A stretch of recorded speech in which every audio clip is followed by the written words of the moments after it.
I came to the forest hut to be alone, but instead of silence, I found someone who heard me better than I could. What started as a random night in someone else's house changed something in me. But love, when it is real, is always a test. I arrived at the cabin 3 hours too late and a whole week too early. The road had vanished behind me, swallowed by thick Oregon trees and rain. I thought this weekend would be quiet, a break from the city, just me, some air, and silence. But the silence I found was not the kind I expected. The gravel driveway led me to a wooden cabin glowing with light. That wasn't supposed to happen. According to the email, I had self-check-in. No one should have been there. I parked, confused, and double-checked the reservation. Then I saw it. Check-in, next weekend. My stomach dropped. Before I could process anything, the door opened. A man stood there in the frame, tall and unreadable. He didn't speak right away. "Can I help you?" he asked finally. His voice was calm, but distant. Not angry, just careful. "I think I made a mistake," I admitted. "I thought I had this place booked for the weekend. My name's Lucas." He pulled out his phone, checked something, and showed me the screen. There it was. My booking, but for next Friday. I couldn't even explain myself. I swear, I thought it was this weekend. I planned everything around it. He let out a slow breath and glanced toward the woods. The wind was picking up. "Well," he said, "that's a problem. I'll find a motel," I offered quickly, backing toward my car. There must be something close by. The nearest one's 40 minutes, maybe more, and not easy to find in this weather. I didn't know what to say. The forest around us felt too quiet, too alive. "You hungry?" he asked suddenly. "What? You drove all the way here expecting to stay. I figure you haven't eaten." I hesitated. Yeah, but I don't want to impose." "You already have," he said, not unkindly. "Might as well eat something before heading back." He walked inside without waiting for a response. I followed. Inside smelled like something cooking in pine. He handed me a bowl of stew without asking what I liked or if I had allergies. I didn't care. It was warm, and I was freezing. "Name's Elijah," he said simply. I nodded. "Lucas." We ate in near silence. It wasn't tense, but it wasn't comfortable either. Just quiet. I could feel him watching me sometimes. Not in a suspicious way, just observant. After dinner, he said there was only one bedroom. "I'll take the couch," he added, without looking up. "You sure?" "I really don't want to." "You don't seem like trouble," he said flatly. "So yeah, I'm sure." That was it. No more discussion. We brushed our teeth in silence, side by side, like two people pretending it wasn't strange to share a sink with a stranger. He took a blanket and pillow without drama, disappeared into the dim room with the couch, and left me standing in the hallway. The bed was bigger than expected. Clean, heavy with warm sheets. I lay down and tried not to think too much. About the date I got wrong. About the man in the next room. About the quiet I came looking for, and how it suddenly felt filled with something new. Sometime in the middle of the night, I woke to a faint sound. I wasn't sure why it stirred, but I sat up just enough to see Elijah walking down the hallway, checking the windows. When he noticed me, he spoke softly. "Just the wind," he said. "Didn't mean to wake you." I nodded. Then he was gone again, but the air had shifted, and I couldn't fall back asleep. In the morning, he was outside chopping wood. I watched from the porch, coffee in hand. He didn't wave, but he didn't avoid me either. Later, he made a second mug without asking, set it in front of me, then sat down without a word. "Are you always this calm when people crash your weekend?" I asked. "Don't have many weekends," he replied. That was all. And yet there was something in his voice. Like maybe he understood what it meant to want silence and what it meant to find something else instead. We didn't talk much after that, but something had started. Not loudly, not clearly, just quietly, in the space where words weren't needed. Yet, the day slipped into evening slowly, as if time was being cautious around us.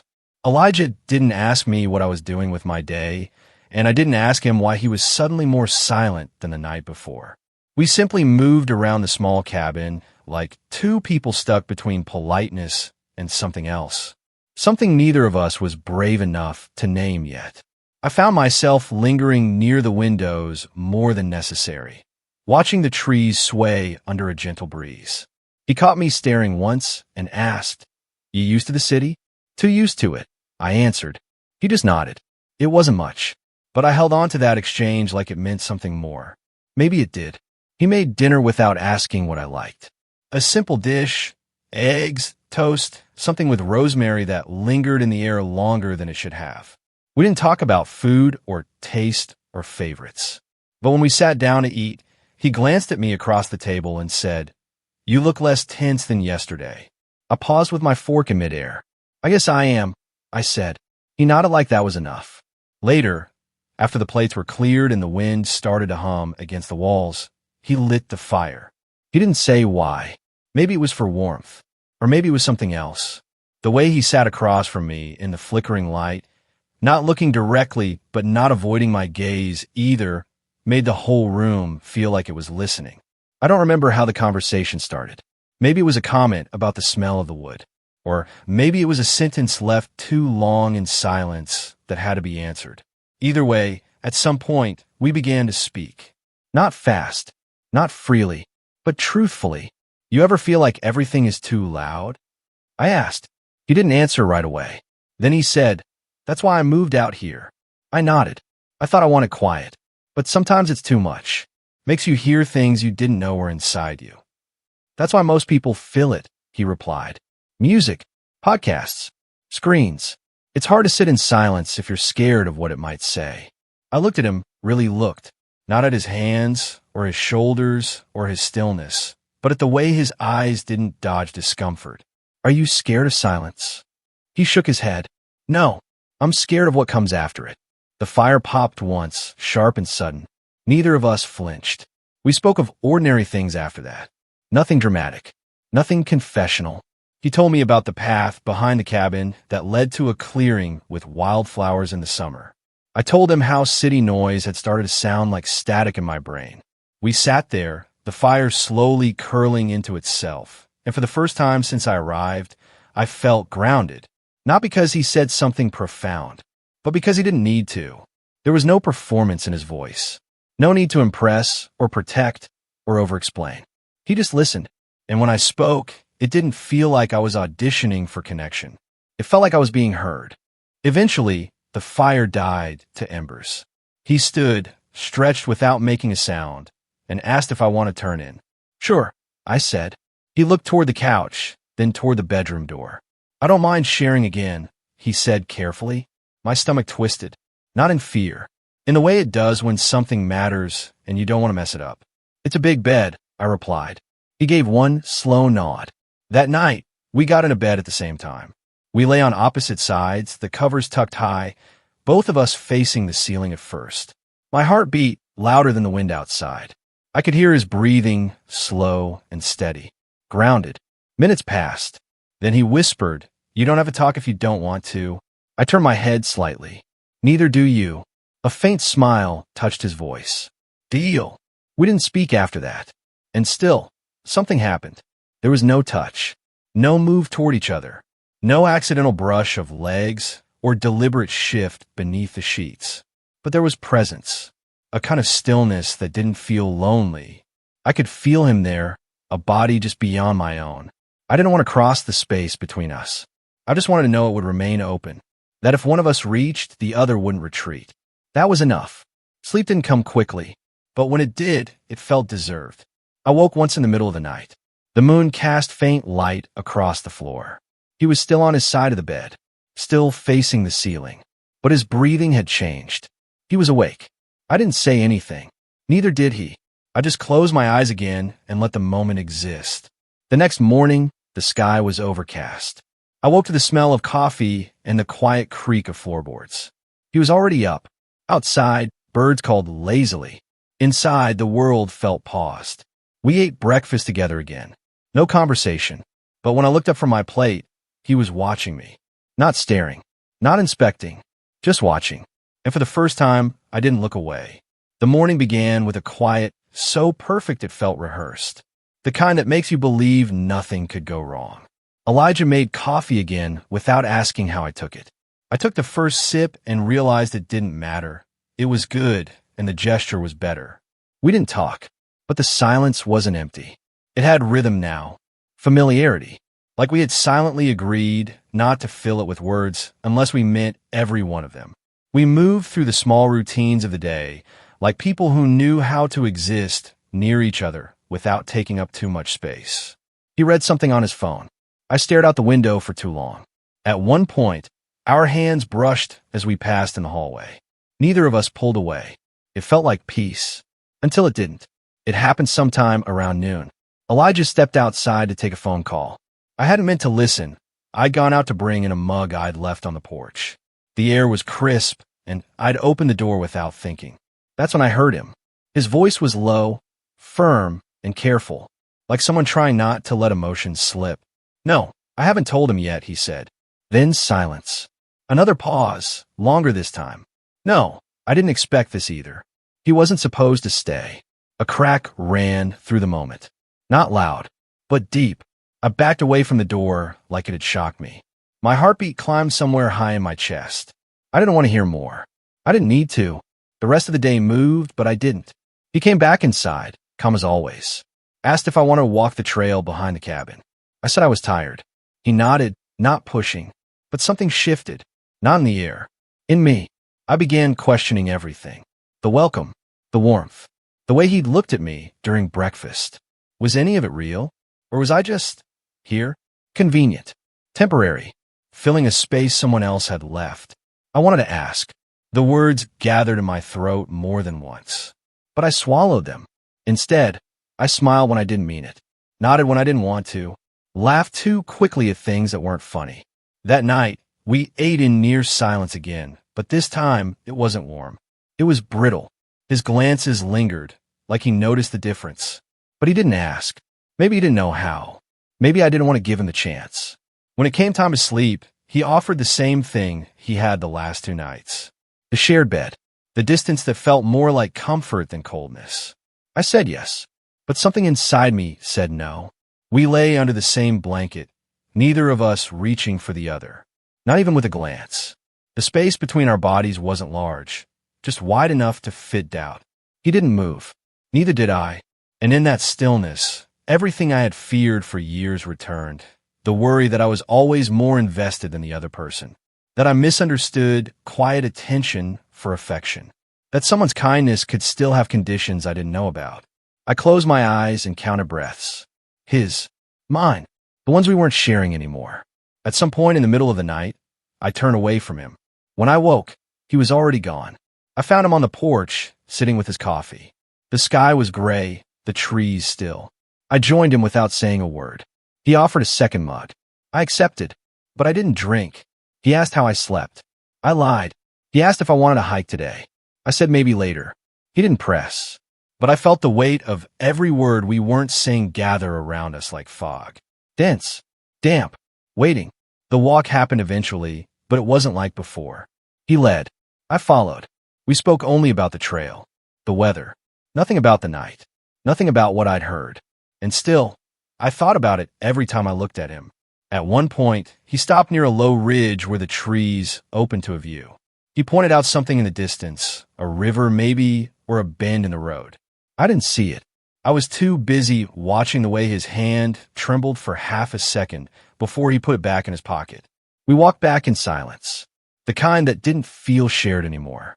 That night, we ate leftovers, barely touched them. He asked if something was wrong. I paused too long before answering. No, I said. He nodded, even though we both knew I'd just lied. We went to bed again, the space between us somehow wider.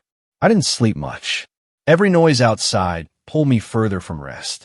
Every breath he took reminded me that he was near, but I no longer knew where we stood. Sometime past midnight, he shifted. I felt the blanket move. Thought maybe he was going to say something. Reach out. He didn't. The next morning came fast and too bright. He made coffee again. I didn't drink it this time. When he asked if I wanted breakfast, I told him I wasn't hungry. I'm going to walk, I said instead. Want company? No. I walked the trail alone. Every step felt like a conversation we hadn't had. Every bend in the path a moment where I thought I'd stop and go back. But I kept walking, not because I needed to leave, but because I didn't know how to stay when I wasn't sure if I belonged. When I returned, the house was quiet. He was inside, sitting at the table, staring at something on his phone. He looked up when I entered, opened his mouth, closed it again. That said more than anything he could have. We didn't speak the rest of the day. But silence isn't always soft. Sometimes it's sharp. Sometimes it doesn't need volume to leave marks. By the time night came, the quiet had stopped being a space between us and started being a wall. I still share the bed. But that night, I didn't sleep at all. The silence lasted too long to be harmless. I wasn't angry anymore. Not really. Just unsure. The difference between being wanted and being allowed was thin, and I wasn't sure which side of that line I stood on. The day began like the others. He poured coffee. I accepted it, but didn't say thanks. He didn't expect me to. That somehow made it worse. We both knew something had fractured, but neither of us moved to fix it. Not with words, not with gestures, just a dance around the topic, as if speaking about it would confirm the worst. Late in the afternoon, while the sky threatened rain, but never followed through, I sat on the porch alone. He was inside. I didn't ask what he was doing. My hands rested on my knees, not fidgeting, not moving. My mind wasn't racing anymore. It had settled into a kind of exhausted weight. When the door opened, I didn't turn. He sat beside me. A few seconds passed, then a few more. He cleared his throat once, quietly. I need to tell you something. His voice was steady but hesitant. The kind of tone someone uses when they've replayed their sentences 100 times in their head and still aren't sure where to begin. I didn't expect you to show up, he continued. That's not a complaint. Just the truth. I still didn't look at him. I couldn't. My chest tightened anyway. He didn't wait for permission to continue. A few months ago, someone I cared about left. It wasn't dramatic. Just one of those slow breakages where everything fades, and when you finally notice, it's already gone. I listened. Not to the words, but to the pauses between them. That's where the real meaning always was. I spent a long time blaming the silence between us, he said. But the truth is, I stopped letting him in long before he stopped trying. Finally, I turned toward him. He wasn't watching me. He was looking straight ahead, past the trees, past the edges of whatever truth he was trying to carry. When I started renting out this place, it was just to fill time. Distractions. You know how people say, solitude heals? It doesn't. It just gives your thoughts more room to echo. His hands were clasped now. Not shaking, not still. Just braced. You showing up early wasn't just inconvenient. It was terrifying, because I didn't plan for company, especially not the kind that made me feel something again. I swallowed. The wind picked up. The trees moved in response. I still hadn't said anything. He turned to face me now. I'm not looking for pity or some forced apology. I just didn't want to pretend anymore. I held his gaze for the first time in days. The weight behind it wasn't heavy, just real. I heard you on the phone, I said. He didn't flinch. I figured. You said you hadn't told me yet, that I wasn't supposed to stay. His lips pressed together for a moment. It was supposed to be one night. Then it became two. Then I started dreading when you'd leave. I looked away, because holding that much truth in someone's eyes for too long makes it hard to breathe. I thought I was just a placeholder, I admitted. You weren't. We sat there again in silence. But it wasn't sharp anymore. It didn't press against my skin like guilt or doubt. It just existed, neutral, patient. I don't know what this is, he said finally. I'm not offering promises. I don't have some tidy future figured out. I just know that when you're here, something in me softens. And I don't want to lose that just because I was too afraid to admit it. I let out a breath I didn't know I'd been holding. I didn't come here looking for anything, I said quietly. But being here, it's the first time in a while that I've felt okay being seen. He nodded once. Then again, slower. We didn't hug. We didn't reach for each other. We just stayed sitting there, watching the edge of the woods where the sky finally started to break open with rain. Later, inside, he offered tea instead of wine. I accepted. We talked more that night than we had in all the nights before. Not about relationships. Not about heartbreak. Just life. Regret. The strange way time folds on itself when you're healing and alone. He asked what I was running from. I said maybe I wasn't running. Maybe I was just tired of being still. He didn't ask more. He didn't need to. The bed felt different that night. Same space. Same two people. But this time, no performance. No fear. We lay facing each other, eyes open in the dark. No one reached for the other. But when he finally closed his eyes and exhaled, something in the air eased. And when I did the same, I realized I wasn't waiting for anything anymore, just existing, next to someone who finally wasn't pretending. The morning Lucas left, the air was still. He had packed his things slowly, more from hesitation than effort. The car sat waiting, door open, while he stood in the doorway of the cabin, holding nothing, saying even less. Elijah didn't try to stop him. No dramatic farewell. No words like stay, whispered into the silence. They looked at each other, not like people saying goodbye, but like people who knew something hadn't ended yet. Lucas drove away with his hands tight on the wheel, unsure whether the pull in his chest was grief or relief. He didn't cry, didn't turn back to look at the cabin shrinking in the rearview mirror, but something inside him stayed there, in that quiet porch, in the unfinished space between a question and its answer. Back in the city, the noise returned too quickly. Cars, sirens, conversations half heard through walls. But the loudest thing was absence. The absence of deliberate silence, of space being shared without demand. Days passed, then a week. Messages were short at first, not daily, just enough to say, I haven't forgotten. A picture of the trail, a sentence about the rain, a one-word reply that still carried more than it said. Lucas caught himself checking his phone before he slept, not to see if Elijah had messaged, but to feel the weight of not seeing it. And then, one Thursday evening, he booked the same cabin again, this time for the right weekend. He didn't tell Elijah. He just drove.